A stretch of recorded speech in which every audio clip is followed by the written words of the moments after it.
তোদের কি মা নাই? জুলাইকে তোরা স্বীকার করিস না? যদি জুলাইকে ধারণ করিস তাহলে এমন একজন মাকে কেন তোমরা অপমান করছিস? আজকে আমি ফেনীতে গিয়েছিলাম।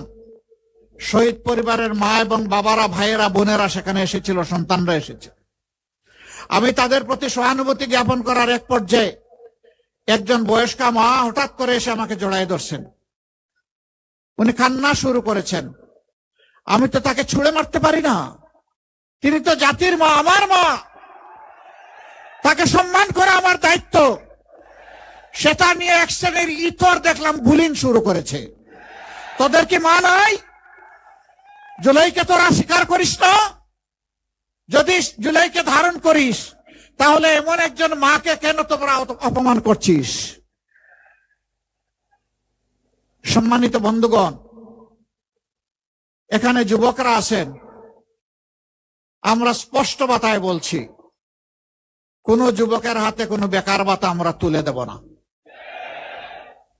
আমাদের যুবকরা বেকার ভাতা খাওয়ার জন্য লড়াই করে নাই, তারা লড়াই করেছে তাদের কাজের অধিকার পাওয়ার জন্য। আমি মাদেরকে বিশেষভাবে বলবো, তাদেরকেই ভয় দেখানো হচ্ছে। আপনারা ওই মা যারা শরীফ উসমান হাদিকে জন্ম দিয়েছেন, ওই মা যারা আবরার ফাহাদকে জন্ম দিয়েছেন, ওই মা যারা আবু সাইদকে জন্ম দিয়েছেন, যে আবু সাইদ বলেছিল হয় আমার অধিকার দে, না হয় আমাকে একটা গুলি দে। আপনারা সেই মা। যদি কেউ ভয় দেখাতে আসে, চোখে চোখ রেখে বলবেন এটি আমার অধিকার, এটি আমার দায়িত্ব, ভোট দিতে আমি যাব, তুমি পারলে ঠেকাবা। ওরা বিড়ালের মতো পালাতে বাধ্য হবে ইনশাআল্লাহ।